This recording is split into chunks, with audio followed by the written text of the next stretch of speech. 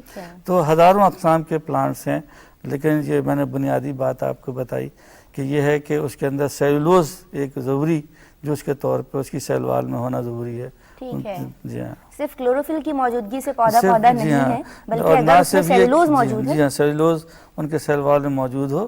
اور یہ بھی ضروری نہیں ہے کہ اس کے اندر وہ اپنی غذا خود تیار کرتے ہوں، وہ ایز اے طفیلی بھی ہوتے ہیں، ایز اے پیراسائٹ بھی یعنی ہوتے ہیں، وہ ایک دوسرے پلانٹس پہ بھی انحصار کرتے ہیں. جیسے آپ نے آکاش بیل دیکھی ہوگی، اس کے اندر نہ تنا، نہ پتیاں، نہ سبز رنگ، لیکن وہ طفیلی پودا ہوتا ہے اور دوسرے پودوں سے اپنی غذا حاصل کر رہا ہوتا ہے. تو لہٰذا جو ہے یہ پودے لاکھوں اقسام کے ہیں، لیکن بنیادی طور پہ یہ کہا جاتا ہے کہ وہ پودے جو سبز رنگ رکھتے ہیں، جن میں سیلولوز ہو سیل وال میں، اپنی غذا خود بناتے ہوں، ان کو پلانٹ میں تصور کرتے ہیں. ٹھیک ہے. مفتی صاحب، میرا آپ سے پہلا سوال یہ ہے کہ اللہ تبارک و تعالیٰ نے اپنی کتاب بلاغت میں اپنا تعارف پودوں کے حوالے سے کیسے کروایا؟ سورہ انعام سے میری مراد. یہ پوری کائنات جو اللہ تبارک و تعالیٰ نے تخلیق فرمائی ہے، تو یہ پوری کائنات اللہ تبارک و تعالیٰ کے وجود کی ایک بہت بڑی دلیل ہے. اور قرآن مجید میں اللہ تعالیٰ نے اس کا ذکر فرمایا کہ سنوریہم آیاتنا فی الآفاق وفی انفسہم، ہم لوگوں کو اپنی نشانیاں دکھاتے ہیں پوری کائنات میں، وفی انفسہم، اور انسان کی اپنی ذات میں. اسی لیے پوری کائنات کو عالم اکبر کہتے ہیں اور انسان کو عالم اصغر کہتے ہیں. یعنی انسان خود اپنی ذات میں اللہ کی نشانیوں کا ایک بہت بڑا مجموعہ، ایک دنیا ہے. تو پوری کائنات میں پھر ظاہر ہے کہ بہت سارے عالم ہیں، جیسا کہ علماء نے تابعین نے فرمایا کہ کل 18,000 عالم ہیں. ان میں سے ہر ایک عالم پر بہت ساری تحقیقات اور ریسرچز ہیں. عالم نباتات جو آج کا موضوع ہے، عالم حیوانات، عالم انسان، عالم اجسام، عالم روح ہے، یہ بہت سارے عالم ہیں. تو اس لیے سورہ فاتحہ میں اللہ نے مطلقاً فرما دیا کہ الحمدللہ رب العالمین، جتنے جہان ہیں، جتنی کائنات ہیں، میں سب کا رب ہوں، سب کو میں پرورش دے رہا ہوں اور سب کو میں چلا رہا ہوں. تو رب العالمین جو ہے وہ اپنی کائنات پر جتنی چیزیں پیدا فرماتا ہے ان میں اس نے سب کے اندر اپنی ایک نشانی پوشیدہ فرما دی ہے. تو اسی طرح یہ جو عالم نباتات ہے، پودے ہیں اور اس کے ماتحت جتنی بھی چیزیں اندر شامل ہیں، وہ سب کی سب اللہ تبارک و تعالیٰ کی نشانیاں ہیں. اور اللہ تعالیٰ اپنا تعارف اس حوالے سے خاص طور پر فرماتا ہے کہ اس کے ذریعے سے تم میری ذات کو پہچانو. ان پودوں کے ذریعے سے، ان میں غور و فکر کا مقام ہے سوچنے والوں کے لیے. جیسا کہ قرآن مجید میں سورۃ النحل میں اللہ تبارک و تعالیٰ نے ارشاد فرمایا کہ يُنبِتُ لَكُمْ بِهِ الزَّرْعَ وَالزَّيْتُونَ وَالنَّخِيلَ وَالْأَعْنَابَ وَمِن كُلِّ الثَّمَرَاتِ. اللہ تبارک و تعالیٰ تمہارے لیے اگا رہا ہے زراعت کو، کھیتی باڑی کو، والنخل اور کھجور کے درختوں کو، والأعناب انگوروں کو، ومن کل الثمرات اور ہر قسم کے پھلوں کو. پھر آخر میں فرمایا ان فی ذلک لآیۃ لقوم یتفکرون، اس میں غور و فکر کرنے والوں کے لیے نشانیوں کا سامان ہے تاکہ لوگ اس کے ذریعے سے میری ذات تک رسائی حاصل کریں. ایک پہلو تو یہ ہے. ایک پہلو اس کا یہ ہے اللہ تبارک و تعالیٰ کی ذات پاک کا جو تعارف ہے وہ یہ کہ رب کائنات نے صرف یہ عالم نبات پیدا ہی نہیں فرمایا بلکہ اس کے لیے اللہ رب العالمین نے انتظامات بھی فرمائے ہیں. مثلا قرآن مجید ہی میں بہت ساری آیتوں میں اللہ تبارک و تعالیٰ نے اس عالم نباتات کی ترقی، اس کے پروگریس کے لیے پانی کا ذکر خود فرمایا، اپنے ذمے لیا. فرمایا کہ انزل من السماء ماء، آسمان سے ہم نے پانی اتارا، فاخرجنا بہ نباتا کل شیء، اور ہم نے پھر اس سے اگاوا زمین سے نکالا ہے. تو اللہ اللہ نے پانی کا انتظام بھی خود فرمایا بارش کی صورت میں اور دیگر صورتوں سے پانی کو بہایا سمندروں سے، اور ایک طرف یہ بھی فرمایا اسی انتظامات کی قبیل سے کہ هو الذی وارسلنا الریاح لواقح، فرمایا کہ اللہ تبارک و تعالیٰ نے ہواؤں کو بھیجا لواقح. یہ لواقح خاص اصطلاح ہے، ٹیکنیکل ورڈ ہے. یہ عمل تلقی کا مطلب یہ ہوتا ہے پیوند کاری کرنا، یعنی کہ ایک نر درخت کے شگوفے کو لے کر مادہ پودے میں اس کو لے جانا پہنچانا. اللہ نے یہ انتظام ہواؤں کے بھی سپرد فرمایا ہے. وارسلنا الریاح لواقح، ہم نے ایسی ہوائیں مقرر فرمائی کہ جو یہ کام عمل تلقی کا کام کرتی ہیں، اور انسانوں کے اوپر یعنی کہ سارا معاملہ نہیں چھوڑا اللہ تبارک و تعالیٰ نے. حکم ضرور دیا ہے انتظامات کرنے کا، اس کے اوپر اجر و ثواب بھی مقرر فرمایا اور اس کے اوپر انسان کا روزگار بھی رکھا، لیکن بہت ساری چیزیں رب العالمین نے خود انتظامات فرمائی ہیں کہ ہم دیکھتے ہیں کہ پھول پھل لگنے شروع ہو جاتے ہیں. ایسے ایسے جنگلات کے جہاں کسی بشر کی آمد و رفت نہیں ہے مگر وہاں پھول کھل رہے ہیں، گھاس پھوس لگ رہی ہے. تو یہ وہ لواقح جو ہوائیں ہیں اللہ کی طرف سے، وہ ہوائیں عمل تلقی کر رہی ہیں اور وہ اللہ کا ایک نظام چل رہا ہے. کیا کہنے، سبحان اللہ. پودوں کے ارتقائی عمل یا ایولیوشن جو پروسیس ہے پودوں کا، ہماری رہنمائی فرمائیے اس حوالے سے. جی ہاں، مطلب بہت قدیم زمانے سے خیال کیا جاتا تھا جیسے کہ ہر پودا کی ہر قسم جو ہے خود پیدا ہوئی ہے یا اللہ تعالیٰ نے پیدا کی تھی. لیکن جب سائنس نے جیسے جیسے ترقی کی اور لوگوں نے اس پہ سوچنا شروع کیا تو انہوں نے یہ ایک پودے کو دوسرے پودے سے لنک کیا، ایک پودے کی قسم کو دوسرے پودے سے لنک کیا، یا ایک پودوں کے ایک بڑے گروپ کو دوسرے پودوں کے بڑے گروپ سے لنک کیا. اور اس کے بعد انہوں نے اس کے ارتقائی مناظر جو بیان کیے ہیں وہ یہ تصور کرتے ہیں کہ جیسے کہا جاتا ہے کہ زندگی پانی سے وجود میں آئی ہے. تو یقیناً پانی جو ہے زندگی کے لیے لازمی ملزوم ہے، بغیر پانی کے زندگی تصور کی ہی نہیں جا سکتی. تو اس خیال پہ تو کوئی اختلاف رائے نہیں ہو سکتا کہ زندگی پانی سے وجود میں آئی. لیکن ماہرین کا یہ بھی خیال ہے کہ پودے بھی انہیں بھی اپنا جنم ابتدائی مراحل میں زمین سے ہی لیا، یعنی پانی سے ہی لیا. اس سلسلے میں ہمارے پاس کئی چیزیں ہیں جیسے وائرسز ہیں. تو وائرس ایک ایسے جاندار ہے جو کہ زیادہ تر پیراسائٹ ہوتا ہے، یعنی لوگوں پہ بیماریاں پھیلاتے ہیں وائرسز. اس کے اندر جو ہے خاص طور پہ جو مرکزہ ہوتا ہے اس کے اندر وال نہیں ہوتی. اور دوسری بات یہ کہ وائرس ایک ایسی چیز ہے جو کرسٹلائز فارم میں بھی آ جاتا ہے، یعنی یہ کہا جا سکتا ہے جی ہاں یہ کہا جا سکتا ہے کہ وہ زندہ جانداروں میں بھی ہے اور زندوں میں بھی ہے. تو اگر یہ سمجھا جائے کہ صاحب یہ زندگی کی پہلا مرحلہ تھا تو بیجا نہ ہوگا. وائرس کے بعد بیکٹیریاز ہیں، وہ بھی اسی قسم کے ہیں لیکن ان سے سائز میں بڑے ہوتے ہیں زیادہ. وہ بھی ایک سیل کے اوپر اپنی زندگی کا انحصار کرتے ہیں. ان کے بعد کا جو دوسرا ہے وہ سمندر میں یا پانی کے اندر ہمیں ایلگی جو کہ فارم میں ملتا ہے، جو کہ یونی سیلولر بھی ہوتی ہے اور اس کے علاوہ فریگمنٹڈ بھی ہوتی ہے. یہ ایلگی جو ہے اگر سمندر کے کنارے آپ چلے جائیں، جیسا میں نے پہلے کہا کہ اس میں نہ تنا ہوتا ہے، نہ اس میں شاخیں ہوتی ہیں، نہ پتیاں ہوتی ہیں، لیکن پھر بھی یہ پودوں میں اس کا شمار ہوتا ہے. لیکن یہ اپنی غذا خود تیار کرتے ہیں. اس کے بعد کا جو گروپ ہے وہ فنگس کا آتا ہے، جس کے اندر جو زیادہ تر اسپورز کے ذریعے جو اپنی پھیلاؤ کرتے ہیں. لیکن فنجائی اور ان کے درمیان بھی ایک گروپ آتا ہے جس کو ہم لائکن کہتے ہیں، جس کے اندر یہ دونوں مل کے ایک دوسرے کا ساتھ دیتے ہیں. یعنی جب یہ مل کے ساتھ رہتے ہیں لائکنز تو اس میں جو الگی کا پورشن ہوتا ہے وہ غذا تیار کرتا ہے، اور جو فنجائی کا پورشن ہوتا ہے تو اس انداز سے یہ پودے اپنی زندگی گزارتے ہیں. اللہ کی شان دیکھیے کہ دونوں کا مرکب بھی ایک پودا ہے خود. اس کے بعد پھر دوسرا ایک درجہ شروع ہوتا ہے جن کو ہم برائفائٹ کہتے ہیں، جس میں موسس شامل ہیں. اس کے اندر بھی تنے نہیں ہوتے، پتے کچھ واضح ہوتے ہیں لیکن اس میں تنے نہیں ہوتے، اصلی جڑیں نہیں ہوتی. برائفائٹ کے بعد جو ہے اصل ایک اور گروپ ہوتا ہے جو فرنز کا ہوتا ہے. ان میں بھی واضح طور پہ تنے نہیں، ابتدا ہو چکی ہوتی ہے لیکن اس میں تنا فارم نہیں ہوتا ہے، سوائے اس کے کہ جو ہم ٹری فرن اگر دیکھیں جو نیوزی لینڈ اور آسٹریلیا کے کچھ جنگلات میں پایا جاتا ہے ٹراپیکل ایریاز میں، جس کا واقعی کھجور کی طرح تنا ہم کو نظر آتا ہے. تو یہ اس سے اعلیٰ درجے کی اقسام بیان کی جاتی ہے.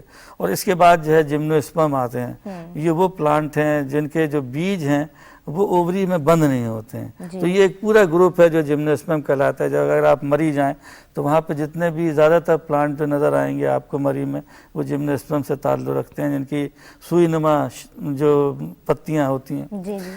سب سے زیادہ ترقی یافتہ جو گروپ ہے وہ اینجیوسپرم ہے، یعنی ان کے بیج اووری کے اندر پرورش پاتے ہیں، تو اس گروپ کو اینجیوسپرم کہتے ہیں۔ اس کو بھی دو مطلب یہ کہ گروپ میں بانٹ دیا گیا ہے، ایک ڈائیکاٹ ہوتے ہیں، ایک مونوکاٹ، یعنی جتنے مونوکاٹ ہے اس میں گراسز وغیرہ آ جاتی ہیں، سب سے امپورٹنٹ گندم ہے اس کے اندر جو مونوکاٹ میں آتا ہے، اور ڈائیکاٹ میں تو ہزاروں قسم کے پھولدار پودے ہوتے ہیں۔